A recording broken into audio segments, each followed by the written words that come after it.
Hello everyone, कैसे हो आप सब। तो हम कंप्लीट कर रहे हैं 12th क्लास की फिजिक्स का चैप्टर नंबर 2, स्थिर वैद्युत विभव तथा धारिता। कुछ भाग इसके कंप्लीट हो चुके हैं। इससे पहले वाले भाग में हमने कंप्लीट किया है समविभव पृष्ठ वाले टॉपिक को, जिसमें समविभव पृष्ठ का एक भाग हमारा कंप्लीट हो चुका है, जिसमें हमने उसकी डेफिनेशन तथा समविभव पृष्ठ के गुणधर्मों के बारे में जाना था। और आज की क्लास में हम कंप्लीट करेंगे समविभव पृष्ठ से रिलेटेड एग्जाम्पल, यानी कुछ कंडीशन अगर बन रही हैं तो उस कंडीशन के हिसाब से समविभव पृष्ठ किस प्रकार के प्राप्त होंगे उनके बारे में जानेंगे हम आज की क्लास में। और बिल्कुल जीरो लेवल से और गहराई में जाकर देखेंगे कि समविभव पृष्ठ की संरचना इस प्रकार की ही क्यों बनती है। एग्जाम में आपको डायरेक्ट टॉपिक से रिलेटेड समविभव पृष्ठ की संरचनाएं पूछी जाती हैं, लेकिन वो समविभव पृष्ठ बनते किस प्रकार से हैं, पूरे प्रोसेस को जानेंगे हम आज की क्लास में। समविभव पृष्ठ होता क्या है, शब्द से ही क्लियर है आपको कि ऐसा कोई सरफेस है जिसके हर बिंदु पर विभव का मान क्या होता है, समान होता है। ये इससे पहले वाले भाग में हम जान चुके हैं, क्योंकि आज का जो टॉपिक है वो तो पीछे वाले टॉपिक का ही आगे का ही भाग है। तो एग्जाम्पल लेकर देखते हैं, आज एक देखेंगे उसके द्वारा किस प्रकार की संरचना प्राप्त होती है। तो स्वागत है आप सभी का मेरे YouTube चैनल नील का फिजिक्स क्लासेज में। तो फर्स्ट एग्जाम्पल हम ले लेते हैं यहाँ पर कि किसी बिंदु आवेश के कारण समविभव पृष्ठ किस प्रकार के प्राप्त होते हैं। यहाँ पर हमारे पास एग्जाम में आपको बताया टॉपिक दिया जाएगा और आपको उसकी संरचना बनानी है, लेकिन वो संरचनाएं इस प्रकार की ही क्यों बन रही हैं उसको समझने के लिए आपको थोड़ा समय चाहिए। एक बार ढंग से हम समझ लेते हैं, उसके बाद तो आपको डायरेक्ट बनाना है, लेकिन आना जरूर चाहिए कि वो समविभव पृष्ठ इस डिजाइन का ही बन क्यों रहा है। माना कि हमारे पास कोई बिंदु आवेश प्लस क्यू है। देखिए आप यहां पर ये क्यू आवेश है और इस बिंदु आवेश के कारण जो विभव होता है उसका फॉर्मूला होता है के क्यू अपॉन स्मॉल आर। ये हम जानते हैं, क्यू बिंदु आवेश है ये वाला, कि यहाँ पर एक कांस्टेंट है जिसकी वैल्यू 9 × 10⁹ होती है, और r जो है वो इस बिंदु से जहां पर हम विभव ज्ञात करते हैं वो दूरी है। मान लेते हैं हम कोई एग्जांपल ले लेते हैं यहाँ पर कि q का जो मान है वो है हमारे पास 1 कूलाम। q का मान कितना है, 1 कूलाम है, और k का मान हम जानते हैं 9 × 10⁹ होता है। अब यदि हम यहाँ पर r का जो मान है, यहाँ पर r का जो मान है वो हम यहाँ पर मान लेते हैं 1 मीटर है, यानी इस आवेश से 1 मीटर की दूरी पर हमें मान ज्ञात करना है विभव का। तो हमारे पास यहां पर हमारे पास आवेश है, इससे 1 मीटर की दूरी है ये सपोज कीजिए। तो यहां पर r बराबर 1 ये बिंदु हमने लिया, इससे r बराबर 1 मीटर दूरी हमने यहां पर ली, 1 मीटर की दूरी हमने यहां पर ली, इसके चारों तरफ हमने 1 मीटर की दूरी ली है। ये सभी जो बिंदु हैं वो 1-1 मीटर की दूरी पर हैं। यहां पर इस साइड में भी है, ऊपर की ओर भी है, पीछे की ओर भी है, मतलब चारों तरफ यहां पर हमारे पास कोई पॉइंट चार्ज है तो इससे 1 मीटर दूरी पर चारों तरफ हम ये बिंदु मान लेते हैं।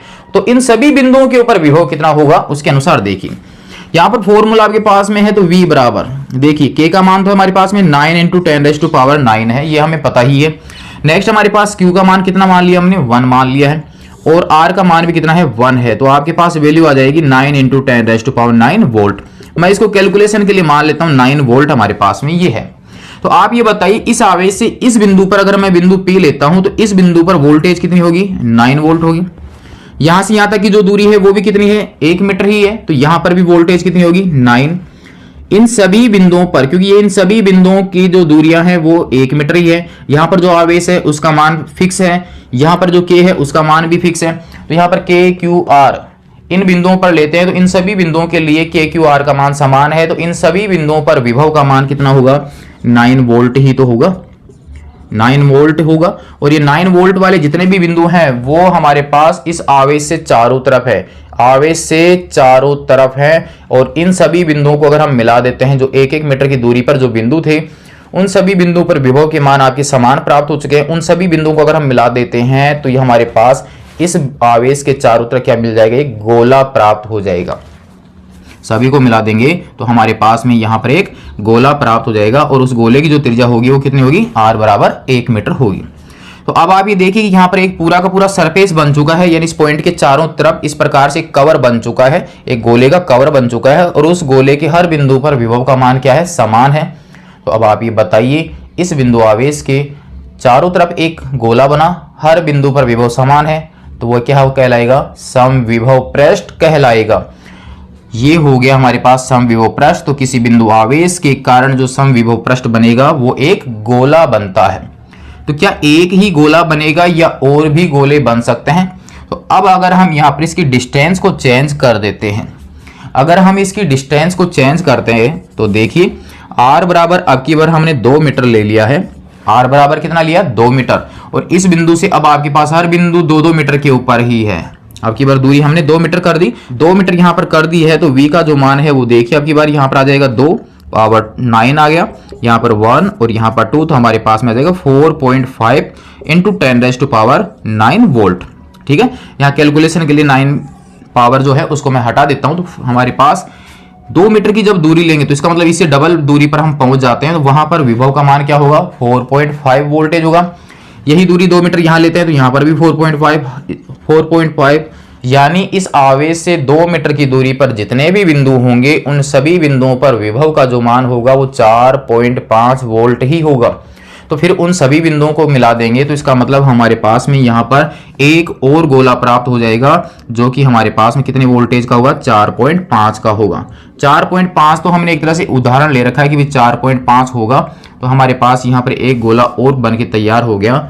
और उस गोले का जो केंद्र है वो भी आपके पास ये आवेश वाला बिंदु ही है, क्योंकि यहाँ से लेके यहाँ तक की दूरी अब हमारे पास कितनी है, 2 मीटर।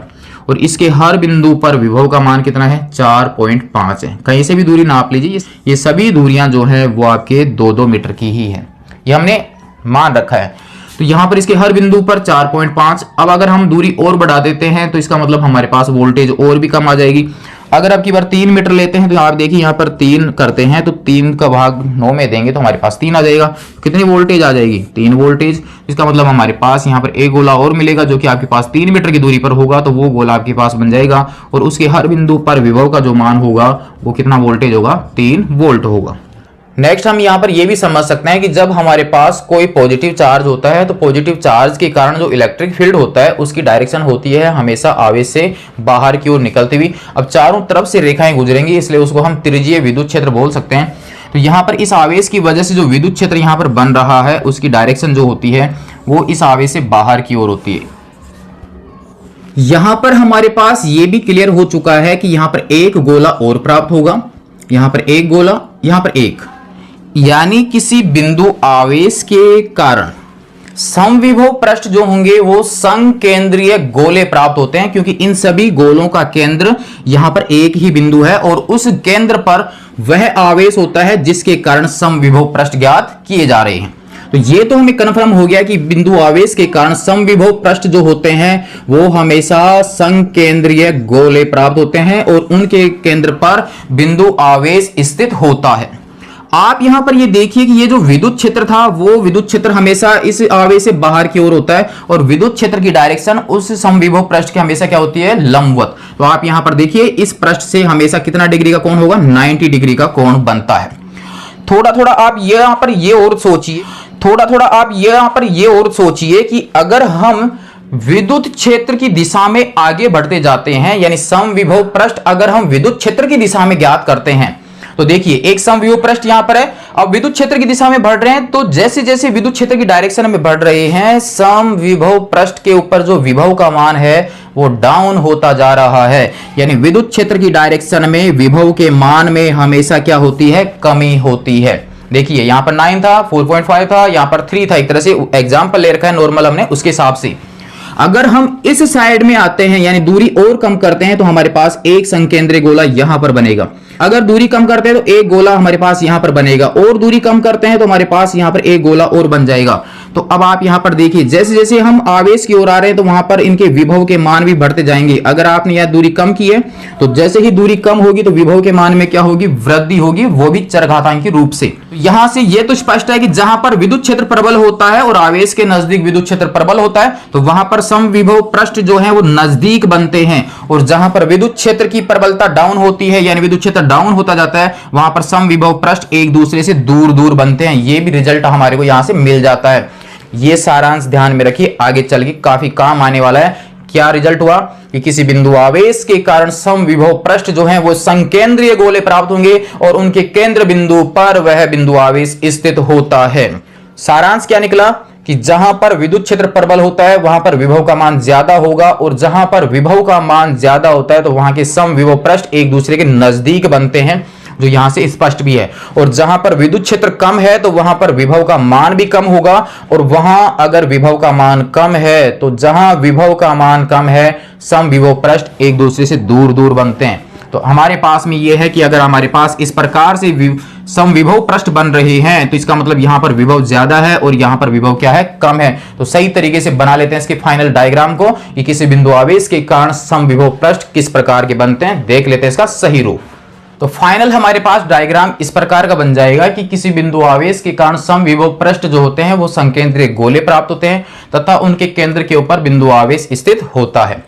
यहां पर हमारे पास ये S1, S2, S3 तीन समविभव पृष्ठ हमने बना लिए हैं। बाकी हमारे पास अनेक समविभव पृष्ठ बनते जाएंगे, अनंत तक ये पहुंच जाएंगे। अनंत पर जाकर विद्युत क्षेत्र का मान कितना होता है, शून्य होता है, और जहां तक विद्युत क्षेत्र शून्य नहीं होता है इसका मतलब वहां तक समविभव पृष्ठ हमें मिलते जाएंगे।